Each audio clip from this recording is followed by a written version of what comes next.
We are back with the second game in our final best of 3 series of the day and also of the tournament here at the Winamax Espresso Invitational. To the bottom left we have on Yonsu, the alien invasion player. It is Patience, the Protoss from Korea. He's down a game already. Starting to the top right is his opponent, it is Vortix, who on Habitation Station was able to take down Patience. Actually, I don't really say one quite easily, but with a great build, good timings, and very good game sense. And that was Patience's preferred map. Patience wanted to play on this map. He chose Habitation Station to be the first map of the series to be played. So Vortex probably quite happy about that. And now it is about Yonsu. If we need a third map, it's gonna be Polar Night. But all eyes are now on this map, and if Vortex is able to win it, then Mouse Sports is the victor of the Winamax Espresso Invitational. Alien Invasion would take second place, so let's see if Vortex can do it again. For now he starts things off with a gas, and that's kind of the build that we saw him use in the last game, so it looks like it's not only something that he does on Habitation Station, but more of a stable build for him. And, well, it seems to work, at least it did on the last map. So we have gas into pool once more. And already a probe moving cross map. Probe gonna confirm again what's going on there. And it's kind of the same probe timing that he had already in the last game. So it's not like it's out of the ordinary or just because of what happened in the first game. No, he's just gonna double check once more in the main base. And he's gonna see the timing and just be like, well, alright. You have quite some gas there already. Once again, a gassed first by you. And that is going to influence his decisions, of course, too.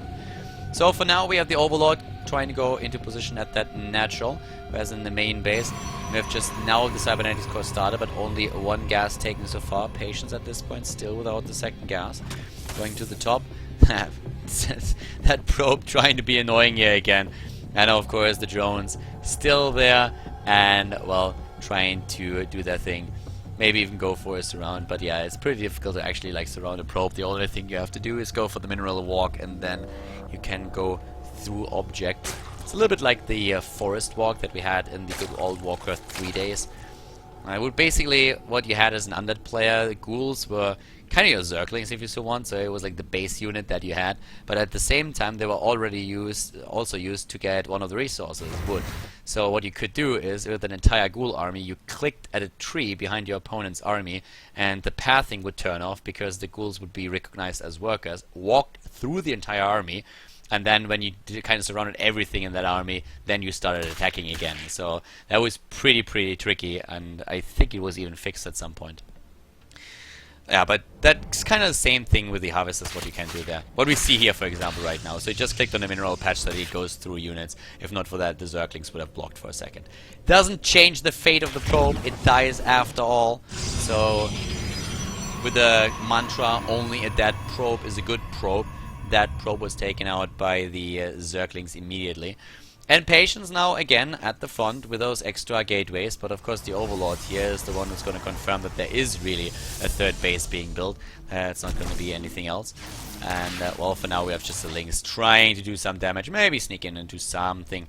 They still have the speed upgrade, or at least they have it now, so that's going to help them quite a bit. But yeah, the expansion for Vortex is actually about to be completed, and that's of course only the first one.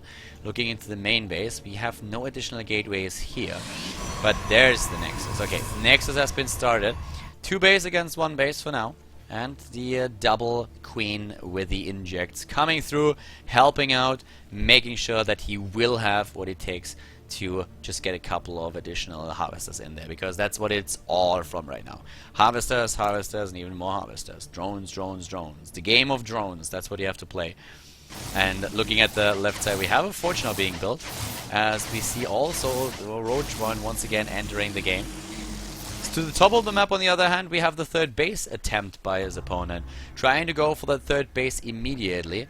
And let's see how Vortex is gonna secure that. Shouldn't really be a problem for him, because the one thing that he has really done over the entire series so far, not only this one but also the other games, was scout. And if you have the proper scouting information, then you will also be in the spot where you can prepare if your opponent starts to move out. And so far he has done a really good job with that. Third base here for him after the Roach one. Creep not really spreading over that to help out with that, but he's not going too much for the harvesters. That's the one thing that he's really good at. Not overcommitting to his economy and like over droning and then suddenly losing too much. Actually, one of those sentries going down, not both of them. But he's sneaking in. Wow, he actually gets in with the Zerglings, and that's super annoying for him right now. Moves in and starts to scout everything here. The +1 attack upgrade has a good look at the Harvester numbers as well. Great job by Vortix here, taking that opportunity to get the scouting information that he wants. Going straight into the lair attack. Once again, he wants to have especially the speed upgrade for the roaches. But what is actually Patience now doing? I mean, Patience... Oh, he's going for a third base on his own now. So, immediately another base for him. And with that, if he secures that, already working as the rock tower here, the mothership core trying to make that collapse on its own, but I don't see that happening anytime soon. Well, that's very persistent, so it's going to happen eventually. But yeah, in the end it's going to be 3 base versus 3 base, something that Vortix doesn't really know about yet, so he hasn't seen this base over here. Just sees the army moving out, but the only thing that Patience is doing is basically poking at him and saying like, hey, do something. Build units, like play passive so I can just recall back if need be, or just walk back and get my base up. This is not designed to take anything down. This is designed to scare Vortix into building units. That's the only thing that he wants to do with that. And it's succeeding.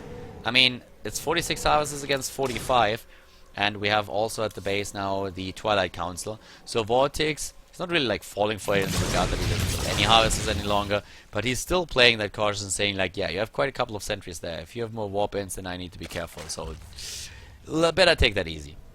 At the bottom of the map now we have the third base completed. That means that of course you can use the photon overcharge on the base itself now. That gives you quite some opportunities. The scouts go on for the Protoss player with the hallucinated phoenixes. And it's slowly and steadily time for Vortix to really do some pressure. But he can't really do too much just yet. But we have the roaches already moving over here. And there's actually no sentry. The sentry's moving in right now. Might be a little bit too late. No. Move in just in time. And yeah, Vortix for now just falling back a little bit longer, but of course he knows already with the Zergling there that there is an expansion. Even kills one of his opponent's probes once again. Already working on the rocks here, the rock tower finally collapsing. Another set of units is already over here, so he's attacking both actually. The one at the natural, or at least trying to go for the one at the natural and the one in the main base. Really trying to spread his opponent out thin, and that works really well if you have a much bigger army than him. So this one is Oregon, could move in, doesn't do it just yet. The one at the bottom, on the other hand, is also being attacked here, and there's not a whole lot that sentries can do about that. But Vortix going to the +1 attack upgrade. With the sentries, I would be very careful though, like that's just super scary. At least he gets up to that third base, but as an immortal, there's also the sentries for the force fields, and here they are. But the rest of the reinforcements is streaming in, and suddenly this army is with the back to the wall, and Patience is being punished for spreading his units out too thin. He's already losing way too much here before the rest of the army gets close enough even. The sentries are dying one by one. He wants to go for the immortals, of course. He gets one. Gets the second one now as well, and he gets the last one too. Vortix, oh my god, he breaks through and is able to go straight at it, taking down the pylon. Yeah, if he can unpower those structures, it would be horrible for his opponent. That would like the worst case scenario, losing now the ability to get units into the game as well. There's one immortal left, but one more in the main base being built actually right over here, but that's not going to help him either. We have a few Zerglings, they're probably aiming straight for the base over here. As long as he cakes down the cannon, it's fine. The third base is so exposed.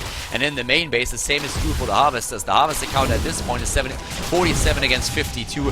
Vortex is everywhere. The aggression. And it's just not him just YOLOing it and just going for it, trying to roll the dice. No, it's just this calculated aggression that this guy has. It's absolutely insane. He might be able to take down that third base in addition to what he already killed in the main. He killed 22 Harvesters so far. 22 moves back with the roaches now. The third is gone. He's already on 3 bases on his own, of course. Kills even more down here at the natural. He just never stops. Vortex is such an impressive player. After Lucifer left the scene, he stepped it up so much. It's incredible. It's like now that he doesn't have to compete with his brother anymore, suddenly the entire might of the brothers is unleashed in just a single person. And it's absolutely insane. He's at 136 supply right now. In terms of resources lost, they are kind of the same. But the thing is just the lack of the third base, the harvesters that were killed. 41 against 60 right now. And he is also looking at the +1 attack upgrade. Yes, we have the +2 and blink for patience, but what good does it do him at this point? He is, seriously, like, Vortex is slowly and steadily becoming the foreign hope, if anybody is. He's definitely amongst the top 3 foreigners, that much is for sure. Roxy already being taken out, another set of run-bys. And that is, while Patience is trying to distract him with an attack on his own, trying to move in, but guess what? Immortals? Aha! Against Hydras? Good luck with that. He even moves straight into the natural, forcing the recall, and goes into the main base, trying to kill even a few more units there. He was able to distract his opponent. The entire army is in the main, and guess what is exposed? Yes, it's the third base. And this third is just not gonna happen. There's the cancel already, and Vortex is happy to sacrifice a couple of units for that. Spy attack for the transition, trying to blindside him if that doesn't really finish Patience off. Patience is a great player, like, don't get me wrong, like, this kid is so damn good, it's amazing. But Vortex these days, he is on fire. Like, it's like he breathes skill in. We have all of those immortals. Patience is still holding on, and he might very well be able to just force Vortex back for now. I don't think that Zerg player is able to win it at this point, but it's still 3 bases against 2, a 4th base even building, and more of those tech units going down. It's just the Hydras alone already doing so much damage.